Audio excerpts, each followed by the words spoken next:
நயன்தாரா கிட்ட மன்னிப்பு கேட்க எதுவுமே இல்ல. அட சிம்பு என்ன இப்படி சொல்லிட்டாரு? சிம்புவோட நடிப்புல கடைசியா தக் லைஃப் படம் வெளியாச்சு. பெரிய எதிர்பார்ப்போட வெளியான அந்த படம் சுமாரான வரவேற்பை தான் பெற்றது.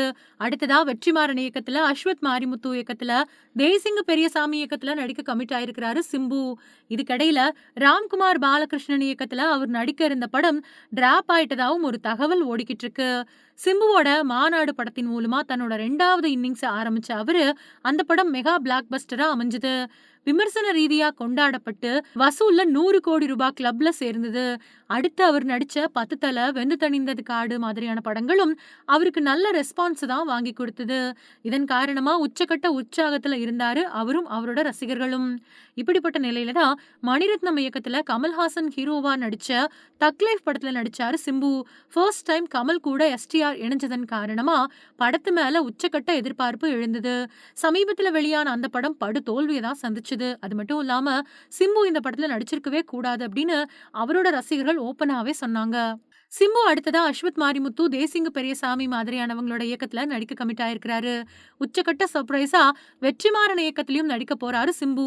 படத்தோட ஷூட்டிங் சமீபத்துல தான் ஆரம்பிச்சது. அது மட்டும் இல்லாம இதுல இயக்குனர் நெல்சன் திலீப் குமாரும் முக்கியமான கேரக்டர்ல நடிக்கிறதா தெரியுது. அது தொடர்பான புகைப்படங்களும் கொஞ்ச நாட்களுக்கு முன்னாடி வெளியாகி பெரிய ட்ரெண்ட் ஆச்சு. அதே சமயம் பார்க்கிங் பட இயக்குனர் ராம்குமார் பாலகிருஷ்ணன் இயக்கத்துல ஒரு படத்துல நடிக்க கமிட் ஆயிருக்கிறாரு எஸ்டிஆர். அதுல சந்தானம் காமெடி கேரக்டர்ல நடிக்கிறதாவும் பேசப்படுது. தற்காலிகமா படத்துக்கு எஸ்டிஆர் 49 அப்படின்னு பேரும் வைக்கப்பட்டிருக்கு. ஆனா அந்த படம் டிராப் ஆயிட்டதா தெரியுது. அதுக்கு பல யூகங்களும் பல காரணங்களும் சொல்லப்படுது. இதுக்கிடையில சிம்பு 2 காதல் தோல்விகளை சந்திச்சிருக்காரு. ஃபர்ஸ்ட் நடிகை நயன்தாராவை வல்லவன் பட சமயத்துல காதலிச்சாரு. அந்த காதல் சில காரணங்களால பாதியிலேயே முடிஞ்சு போச்சு. அடுத்ததா நடிகை ஹன்சிகா மோத்வானியை காதலிச்சாரு.